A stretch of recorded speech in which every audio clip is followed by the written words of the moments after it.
Halo teman-teman, kembali lagi bersama saya William Basri dan di video kali ini kita melanjutkan materi kita terkait dengan pinjaman kredit. Dan di video kali ini kita membahas terkait dengan kartu kredit. Nah, kenapa sih kartu kredit? Ya, bisa dikatakan ini adalah sebuah kredit yang paling mainstream ya, atau yang paling sering kita gunakan. Karena kalau bisa dibilang, jika kita mau memohon pinjaman kepada bank, pertama kali itu yang paling sering itu ya pasti kartu kredit. Dan bentuk produknya ya paling sering lah kartu kredit. Apalagi kita masih remaja gitu ya, pasti sering banget ditawari kartu kredit. Dan tidak jarang pula kita tergiur akan untuk membuka kartu kredit. Nah, jadi di video kali ini teman-teman, sebenarnya saya ingin sharing saja dan memberikan sedikit edukasi saja. Bagaimana sih kita itu harus memandang sebuah kartu kredit? Karena kan kartu kredit ini sering banget di stigma negatif ya. Iya sih, wajar sih. Memang kita harus akuin ini negatif banget. Tapi dari video kali ini saya ingin memberikan gambaran. Sebenarnya apa yang kelihatan negatif itu belum tentu negatif. Kalau kita bisa melihat hal positifnya. Tentunya berdasarkan ilmu manajemen keuangan lah, atau manajemen finansial yang telah kita pelajari di lembaga pendidikan. Jadi mungkin langsung saja teman-teman kita sharing dulu, kira-kira apa sih itu kartu kredit? Kartu kredit adalah sebuah alat pembayaran yang bersifat utang, atau kredit lah, yang berbentuk kartu plastik lah mungkin ya. Dan dia itu tidak memiliki agunan. Jadi kalau kredit itu kan biasanya ada agunannya. Untuk kartu kredit sama sekali tidak ada agunan. Dan setiap kartu itu memiliki limit atau plafon yang akan dibayar setiap bulannya lah atau setiap periode. Mungkin itulah cara simpel ya teman-teman. Kalau saya buat dalam bentuk pengertian begitu mungkin agak aneh ya. Tapi mungkin teman-teman udah banyak tahu lah ya kartu kredit itu bagaimana. Intinya ya kartu kredit itu untuk utang dan digunakan untuk tujuan konsumtif. Kalau konsumtif sudah tahu ya, seperti belanja, makan, yang nggak digunakan untuk tujuan-tujuan seperti produktif lah ataupun membeli aset dan lain sebagainya. Kan nggak mungkin kita pakai kartu kredit untuk beli rumah. Memang bisa sih kalau kartu kreditnya limitnya gede, tapi kan jarang banget ya. Tapi masalah utama di sini teman-teman, karena ditujukan untuk konsumtif dan efektivitas, kita banyak menjadi seperti terlena lah ya, atau tujuan utamanya menjadi hilang, malah kita menjadi pribadi yang konsumtif. Memang tujuannya untuk konsumtif, tapi bukan mengubah diri kita menjadi konsumtif. Karena konsumtif di sini persepsinya beda teman-teman ya. Karena kalau kita bicara soal pribadi yang konsumtif itu sudah menjadi sebuah sifat. Dan sebenarnya kartu kredit itu bukan ditujukan untuk membuat manusia menjadi sifat yang konsumtif, melainkan tujuannya untuk keperluan konsumtif. Nah, ini harus teman-teman pisahin ya. Jadi kita kembali lagi teman-teman ke kartu kreditnya ya. Tadi udah agak lari. Nah, untuk sistem pembayaran kartu kredit, ini dibayar itu secara per bulan. Jadi berdasarkan pokok yang kita pakai nanti ada dihitung bunganya. Dan bunganya itu sudah ada rate-nya teman-teman. Berdasarkan bank yang kita mohon. Berdasarkan ketentuan banknya. Namun ada hal unik teman-teman di kartu kredit ini. Yang teman-teman harus perhatikan. Kalau teman-teman punya kartu kredit ya. Misalnya nih, saya kasih analogi. Limit kartu kredit kita 3 juta. Kita itu gesek atau memakai sudah 1 juta. Di bulan selanjutnya, harusnya kan kita melunasi pemakaian kita pada bulan sebelumnya ya. Atau sebesar 1 juta tersebut. Nah, pada kartu kredit, dia itu bisa hanya melunasi sebesar 10% saja dari pemakaian kita. Jadi, meskipun kita pakai 1 juta, kita punya opsi untuk membayar hanya 100.000 saja. Mungkin teman-teman bingung di sini ya. Atau mungkin teman-teman malah terlena untuk membayar minimum payment. Ingat teman-teman, dalam kartu kredit, kita memang boleh membayar sebesar 10% dari pemakaian kita. Tapi teman-teman harus tahu kalau kartu kredit itu, bunganya itu, dia itu hitung dari pokoknya. Sehingga, semakin lama teman-teman melunasi pinjaman tersebut, ini saya gambarkan secara simpel saja ya, maka bunganya itu akan semakin besar dan berbunga terus. Bayangkan teman-teman, pada bulan pertama teman-teman pakai 1 juta, dihitung bunganya dari 1 juta. Pada bulan kedua atau bulan selanjutnya, teman-teman hanya melunasi sebesar 100.000. Maka ada sisa 900.000 lagi. Dan teman-teman harus membayar bunga 900.000 itu lagi. Dan seterusnya, semakin lama teman-teman melunasi hutang tersebut, atau semakin kecil teman-teman bayar, maka bunganya akan semakin besar dan mengikat ke pokoknya. Nah, jadi itu analoginya saja. Meskipun perhitungannya nanti tidak sesimpel yang saya katakan. Memang ada lagi nanti perhitungannya per harinya lagi. Tapi secara garis besar mungkin teman-teman punya gambaran ya. Semakin lama saya lunasi dan semakin sedikit saya bayar atas pemakaian saya, maka bunga saya semakin besar. Itulah secara konsep simpelnya yang bisa saya share kepada teman-teman. Jadi, karena alasan tersebut, banyak sekali fitur-fitur kartu kredit ini yang membuat kita itu terlena. Ya, terlena karena nyaman mungkin atau karena enak dulu. Tapi di kemudian hari belum tentu itu enak teman-teman. Itu bisa menjadi menjerumuskan. Jadi mungkin teman-teman harus punya gambaran di sini. Makanya saya sharekan positif minusnya. Dan juga di sisi lain untuk beberapa bank ya, ada namanya iuran tahunan. Jadi ketika teman-teman sudah berlangganan kartu kredit atau sudah diterima kreditnya ya, sudah ada kartunya, itu nanti setiap tahun itu ada iurannya. Entah 100.000 atau 200.000 atau 500.000, tergantung fasilitas kartu tersebut. Jadi ya setiap tahun itu harus dibayar. Ada juga yang free, gratis iuran seumur hidup. Itu tergantung dari pihak bank yang mengeluarkan kartu kredit tersebut, dari fitur-fitur kartunya. Jadi mungkin teman-teman kalau memang mau buat kartu kredit boleh tanyakan dulu iurannya berapa, terus bunganya berapa, perhitungan bunganya dan sebagainya. Itu semua beragam. Nah, terus kan teman-teman udah tahu nih plus minusnya ya, secara simple lah yang saya katakan. Teman-teman tanya nih, Bang, gimana sih cara apply-nya? Nah, cara apply-nya sebenarnya simple banget, atau cara mengajukan kartu kredit. Yang pasti sih teman-teman harus 17 tahun, ya. Yang kedua itu harus bekerja. Kenapa harus bekerja? Nah, ingat teman-teman, seperti saya katakan tadi di awal. Kartu kredit adalah sebuah kredit tanpa agunan. Kalau dia nggak ada agunan, apalagi yang dia pertimbangkan? Tentu status kita sebagai pekerja, ya, atau sebagai wirausaha mungkin ya, yang bisa dibuktikan omset kita. Jadi dari dasar itu, dia tuh memegang kita. Oh, si kawan ini, atau si William ini misalnya saya ya, dia sanggup membayarnya, maka kredit tersebut dicairkan. Kalau dia nggak punya pegangan, kita bekerja atau kita punya usaha gitu ya, tentu dia nggak bakal mengeluarkan kartu kredit. Karena dia tahu kita nggak bakal bisa bayar, dan itu kan merugikan pihak bank kalau kreditnya itu macet. Jadi syaratnya cuma dua, pertama pastikan sudah bekerja, yang kedua pastikan sudah 17 tahun. Dan itu pun di-apply pun belum tentu diterima. Ya tergantung bagaimana omset teman-teman dan gaji teman-teman, itu bervariasi sih. Jadi mungkin teman-teman tanya lagi nih, kalau memang kartu kredit itu hanya untuk konsumtif, ya, atau tujuan iming-imingnya efektivitas, padahal bisa membuat kita menjadi konsumtif, kartu kredit ini penting nggak? Nah, itu kan teman-teman bertanya ya. Seolah-olah yang saya ceritakan ini menakuti teman-teman untuk buka kartu kredit. Sebenarnya enggak teman-teman, ini saya cuma memberikan sebuah aware saja. Kalau saya bilang sih kartu kredit itu masih penting, tapi harus kita lihat dari sisi manajemen finansialnya. Nah, ini saya jelaskan teman-teman. Meskipun kartu kredit itu untuk konsumtif, dan sering banget kita itu pemakaiannya salah atau kebablasan, membuat diri kita menjadi konsumtif. Contoh saja makan di kafe gesek, beli handphone gesek, dan lain sebagainya. Tapi di sisi lain, kartu kredit ini bisa dipakai untuk menjadi sebuah kredit produktif. Nah, saya kasih contoh teman-teman. Ini saya analogikan sebuah usaha yang dia itu menggunakan kartu kredit. Dan ini sebenarnya yang saya katakan ini sudah dipraktekkan oleh teman saya. Dan juga saya dulu pernah mempraktekkannya. Jadi saya kasih gambaran. Saya kasih analogi di samping ini. Asumsikan bahwa Tuan A misalnya memiliki usaha catering, ya, dia memiliki usaha catering dan dia mendapatkan proyek 100 porsi makanan seharga satuannya 15.000. Maka dia itu mendapatkan omset sebesar 1.500.000 teman-teman. Oke. Nah, sampai di sini teman-teman, si Tuan A menghitung nih, berapa modal saya untuk menciptakan satu porsi atau membuat satu produk. Ternyata dia butuh 10.000. Ya, itu udah include packaging, include kotak, ya, dan lain sebagainya. Resep-resep semua udah oke, 10.000. Dia kalikan 100, berarti dia perlu modal sebesar 1 juta untuk menghasilkan 100 porsi, yang dimana nanti dihargai itu sebesar 15.000 atau 1.500.000. Di situ ada spare sebesar 500.000 labanya. Ya, di sini si Tuan A itu hanya punya uang sebesar 500.000. Nah, tentu kurang dong. Dia butuh 500.000 lagi untuk bisa memproduksi 100 piece itu. Maka dia mintalah customer. Ini seperti cara yang biasa dilakukan lah. Dia minta kepada customer 500.000 lagi. Oke, customer deal DP 500.000. Otomatis uang di tangan Tuan A ini sudah 1 juta. Dia sudah mampu memproduksi hal tersebut. Tapi muncul ide entrepreneur si Tuan A. Wah, kalau saya mau memasak 100 porsi dengan kompor dan rice cooker saya, ini rasanya kurang banget, gak efektif banget, atau bisa jadi lama banget. Saya harus menginvest rice cooker lagi dan kompor lagi.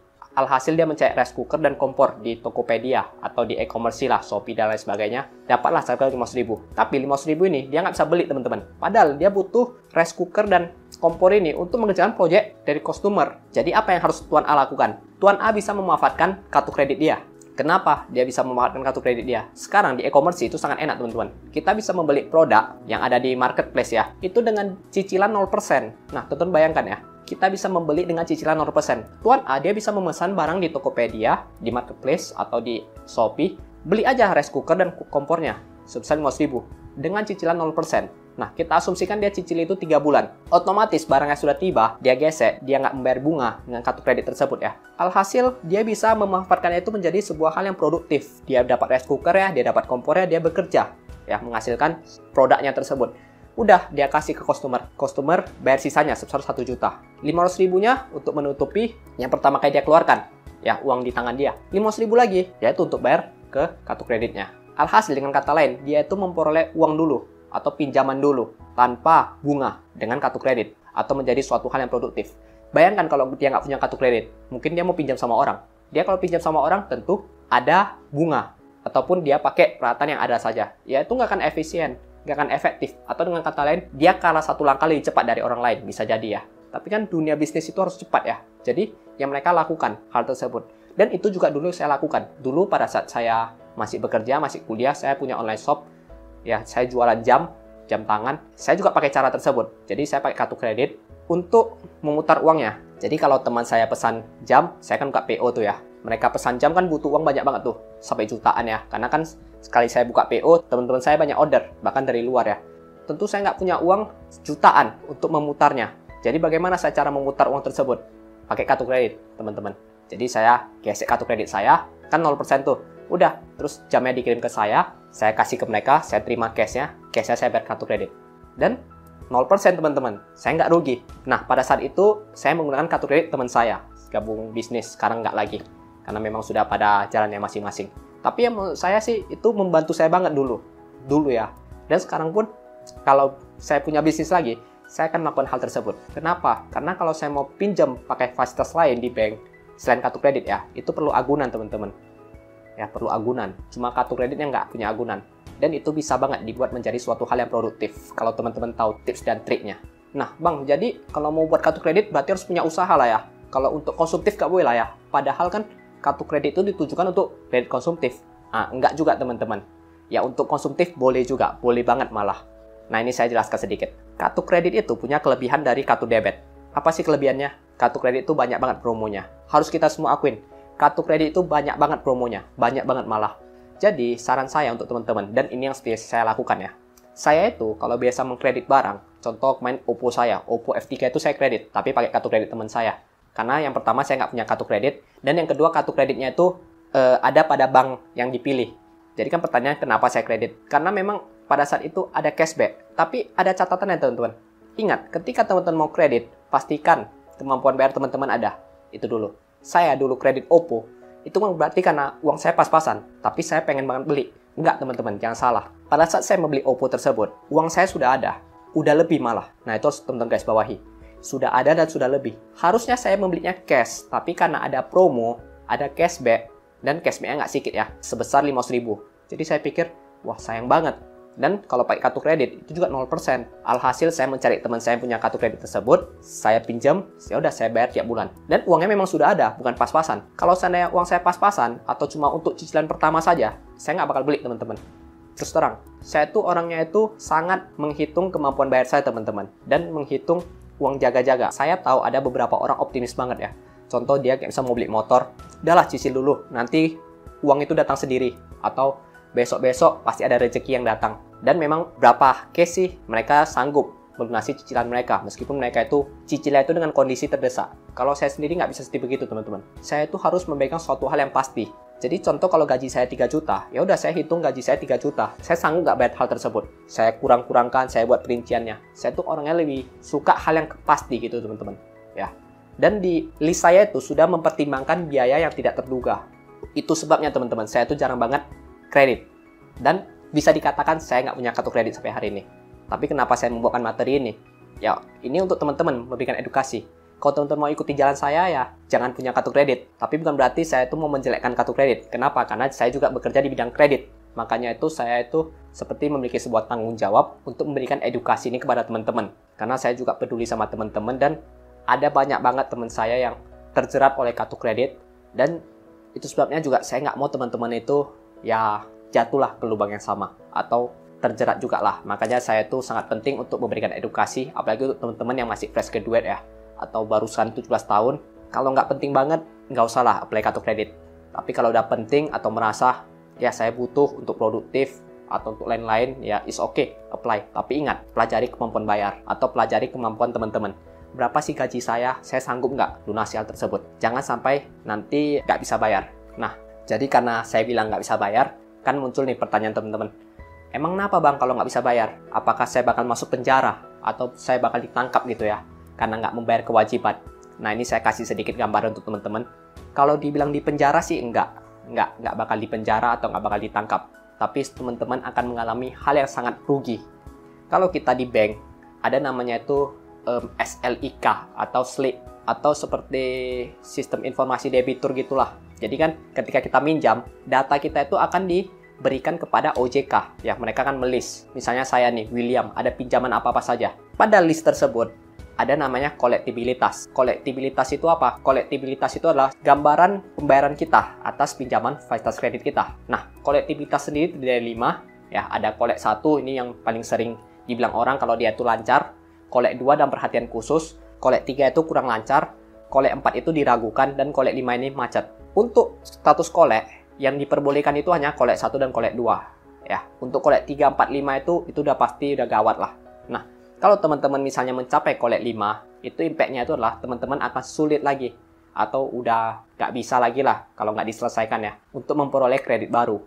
Kredit baru di sini luas banget ya. Bukan hanya kartu kredit saja, tapi untuk KPR rumah, cicil mobil, atau lain sebagainya tentu nggak bakal bisa lagi.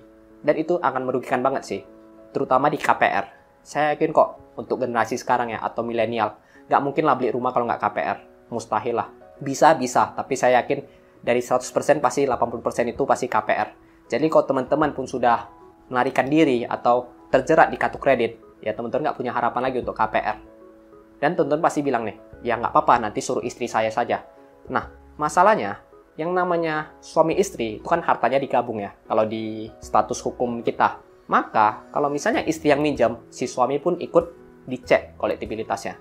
Kalau istrinya lancar tapi suaminya jelek, ya sama aja nggak bakal diberikan. Kecuali mereka membuat surat pisah harta gitu. Nah, jadi menurut saya sih teman-teman, dan juga sebagai gambaran untuk teman-teman, meskipun teman-teman bisa melarikan diri, istilahnya kayak bisa ada kreditnya sebesar 3 juta, dan teman-teman kabur, bawa 3 juta gitu ya, atau nggak bisa bayar lagi, ya itu nggak menjadi sebuah hal yang menguntungkan sih. Karena kenapa? Teman-teman bakal di blacklist dari semua produk kredit. Bukan di satu bank ya, bukan di bank yang teman-teman berkasus, tapi semua bank. Karena semua bank itu melapor data kepada OJK, dan OJK itu melist data kita di SID atau Sistem Informasi Debitur. Istilahnya sekarang itu adalah SLIK, tapi saya lupa. Sistem laporan, saya lupa. Teman-teman boleh cek di internet, kepanjangan SLIK. Ya, SLIK atau IDEP atau apa istilahnya. Nanti teman-teman boleh cek di internet. Jadi intinya yang ingin saya katakan adalah gunakan kartu kredit dengan baik, dengan bijak. Yang baru mau apply, teman-teman boleh pertimbangkan dengan baik. Ya, yang sudah apply ya nggak masalah, aktifkan aja. Yang penting pemakaiannya itu betul-betul diawasi dan diperhatikan lah, seperti yang saya sharekan tadi. Mungkin itu dulu teman-teman video dari saya ya. Di video selanjutnya mungkin kita akan bahas lagi. Mungkin bagaimana apply kartu kredit, tips dan triknya, atau mungkin nanti kita masuk ke kredit produktif. Ya masih banyak lagi soal kredit ini akan kita ulas satu-satu. Dan kalau teman-teman punya masukan ya boleh saja tulis di kolom komentar mau bahas terkait apa. Nanti coba saya sharekan ya berhubungan dengan kredit ataupun akuntansi. Dan ini ya topik ini penting sih menurut saya sih untuk edukasi teman-teman kita, anak-anak kita ke depannya, ini sangat penting. Mungkin itu dulu teman-teman video dari saya. Saya William Basri, kita berjumpa di video selanjutnya. Dadah!